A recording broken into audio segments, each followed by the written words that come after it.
हजरत मोहम्मद मुस्तफा ला रैब फी इकबालिही। हजरत मोहम्मद मुस्तफा ला रैब फी इकबालिही। एहड़ो न को इंसान फी अमसालिही बिमिसालिही। ताहा अयासी सर बसर ऐ स्वाद साफातो कमर। ताहा अयासी सर बसर ताहा अयासी सर बसर ऐ स्वाद साफातो कमर। खत्मुन नबी खैरुल बशर बलगल उला बिकमालिही। एहड़ो न को इंसान फी माहेल का बदरो दुजा शम्सो जुहानो रोजिया।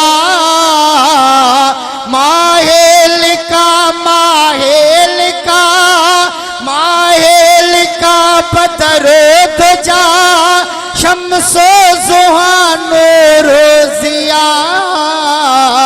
सूरत ऐ सीरत में सफा कशफ दुजा बिजमालिही।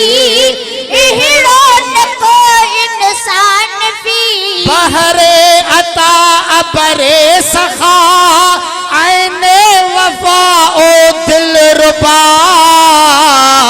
बहरे अता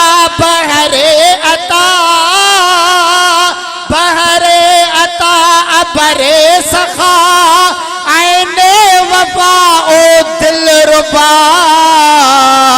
मंजूर आलम पेशवा हसनत जमीओ खिसालिही। एहड़ो न को इंसान फी उम्मी नबीउल मुक़तदा ऐ रहबरो राहे हुदा। उम्मी नबीउल मुक़तदा उम्मी नबीउल मुक़तदा ऐ रहबरो राहे हुदा। ऐ शाफ़े रोज़े जज़ा सल्लू अलैहि व आलिही। एहड़ो न को इंसान फी तारीफ़ उन जी बेकरां चांडियो करे केड़ी बयां। तारीफ़ उन जी बेकरां चांडियो करे केड़ी बयां। मशरिक ऐ मगरिब में रवा भी यमीनिही व शिमालिही।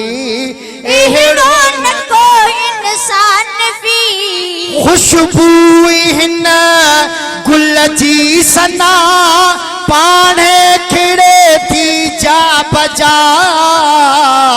खुशबू हिन गुल जी सना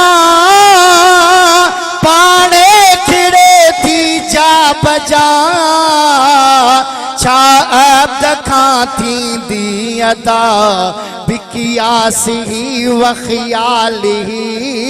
एहड़ो न को इंसान फी माला यक़ूलुल अब्दु फी माला यक़ूलुल अब्दु फी दरजाती व सिफ़ातिही।